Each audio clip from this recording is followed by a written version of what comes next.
नोएडा की सोसाइटी में आग से जुड़ी हुई सेक्टर 119 का मामला है, जहां सोसाइटी में भीषण आग लगी। सोसाइटी के 22वें फ्लोर पर आग लगने की घटना हुई है। हरियाणा सोसाइटी में भीषण आग लगी। एसी ब्लास्ट की वजह से 22वें फ्लोर पर ये भीषण आग लगी है।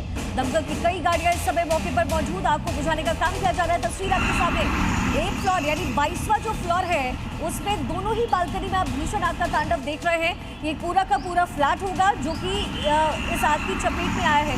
कहा जा रहा है कि एसी में ब्लास्ट हुआ, जिसके बाद ये पूरी घटना हुई है। और ये कोई पहला मामला नहीं नोएडा में जहां एसी ब्लास्ट की वजह से इस तरह से फ्लैट से आग की जद में आए हों। अनुराग शुक्ला सहयोगी फोन लाइन पर कनेक्ट है। अनुराग मिश्रा माफ कीजिएगा, अनुराग क्या अपडेट है? जी देखिए, यहाँ पे आसपास के इलाकों से भी दमकल की गाड़ियां बुला ली गई हैं। बताया जा रही है जो सामने 22वां फ्लोर था, इसके ऊपर भी 3 फ्लोर और बने हैं। उसके अलावा यहाँ बगल वाले ब्लॉक में यहाँ पेंट हाउस था, वहां तक आग पहुंच रही है। और दमकल विभाग के कर्मचारी कोशिश कर रहे हैं कि इसको फिलहाल जो है रोकने की कोशिश कर रहे हैं कि इसका एक्सपेंशन अलग अलग ब्लॉक्स में ना हो। तो बाकी उपाय भी किए जा रहे हैं। बाकी जो इंटरनल जो फायर फाइटिंग सिस्टम है उससे भी कोशिश की जा रही है। क्यूआरटी की टीम भी यहाँ पे 3 लगाई गई है। जो सिक्योरिटी की क्यूआरटी टीम है, उसके अलावा जो दमकल की क्यूआरटी टीम है, वो भी जो पैसेजेस हैं, जो ब्लॉक के पैसेजेस हैं, उसपे जो फायर फाइटिंग सिस्टम है उसके जरिए भी आग बुझाने की कोशिश कर रहे हैं। लेकिन अभी फिलहाल जो है इसको पूरी तरह से काबू नहीं पाया गया है। और जो फायर विभाग के ऑफिसर्स हैं यहाँ पे मौजूद हैं, जो सीएफओ भी यहाँ पे आ गए हैं अब से कुछ देर पहले, तो उनका भी ये कहना है कि हम कोशिश कर रहे हैं। और भी टीमें बुलाई गई हैं और थोड़ा समय लग रहा है। लेकिन क्या फायर ब्रिगेड की टीम वहां तक पहुंच पा रही है? हाइड्रोलिक्स या क्रेन सिस्टम इतना बेहतर है टीम के पास कि वहां तक पानी पहुंच पा रहा हो? क्योंकि कई बार दिक्कत देखी गई नोएडा गाजियाबाद।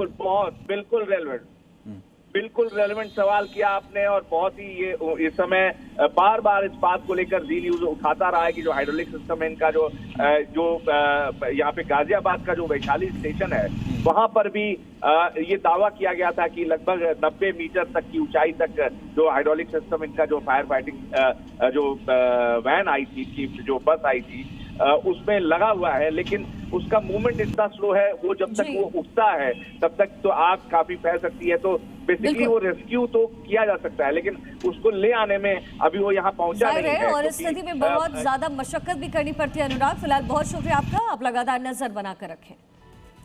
काशी में एक और मस्जिद टूटेगी। ये बड़ा फैसला प्रशासन की तरफ से। 200 साल पुरानी पलंग मस्जिद टूटेगी। चौड़ीकरण की जद में दरअसल ये मस्जिद आई है। मस्जिद पर कभी भी बुलडोजर कार्रवाई हो सकती है, ये कहा जा रहा है। तो रेलवे स्टेशन के पास 6 लेन प्रस्तावित है। चौड़ीकरण का पूरा खाका तैयार कर लिया गया और इस चौड़ीकरण की जद में ये 200 साल पुरानी मस्जिद आएगी, पलंग मस्जिद, जिसको जमींदोज किया जाएगा। किसी भी वक्त इस मस्जिद को मलबे में तब्दील होते हुए आप देख सकते हैं। तो काशी में सड़कों का चौड़ीकरण हो रहा है और 6 लेन का ये सड़क बनना है, जो कि रेलवे स्टेशन के पास ये निर्माण कार्य शुरू होगा, जिसकी जद में ये मस्जिद आ रहा है। काशी में चौड़ीकरण का काम हो रहा है। काशी रेलवे स्टेशन रीमॉडलिंग हो रही है और ऐसे में निर्माण कार्य के बीच में जो कुछ भी आ रहा है उसको साफ कर दिया जा रहा है। और अब एक और मस्जिद है, पलंग शहीद मस्जिद को भी अब नोटिस जारी किया जा चुका है और ये भी चौड़ीकरण की जद में है। अब इस मस्जिद को भी हटाया जाना है। 200 साल पुरानी ये पूरी मस्जिद है। इसमें इबादत गाह भी है और कब्रिस्तान भी है। हमारे साथ जमील हैं, इसी मस्जिद में रहते हैं। जमील साहब, पहले तो ये बताइए कि कितने साल पुरानी मस्जिद है और कौन सी मस्जिद है ये पलंग शहीद मस्जिद है। कितने साल पुरानी? 200 बरिस। अब क्या हो रहा है यहाँ पे? यहाँ पर यही है, तोड़ ताड़ मचा जा रहा है कि बने आदमी का हटाए बढ़ाया जा रहा है। अब मस्जिद को लेकर तो नोटिस आ रही है। नोटिस सब तो अभी तक कब आई है? अभी आई नहीं, एक को नहीं। लेकिन नपाई हो चुकी है। नपाई तो कभी की भई है। क्या बोला है अधिकारियों ने? कुछ नहीं, खाली नपाई करके चले गए। तो खाली करना तो पड़ ही सकता है। नहीं खाली करेंगे। क्यों? इसमें पूरे पुर्जे खल लोग है। आज से नहीं, 40 साल से जो है सब कुछ गड़ा हुआ है। आपके पूर्वज भी है जी। तो छोड़ेंगे नहीं? जाएंगे कहाँ? जिस तरीके, हाँ जाएंगे कहाँ? अगर मर के जाएंगे तो कहाँ जाएंगे फिर? या तो हमें कोई जगह दीजिए या तो इसको भूल जाइए।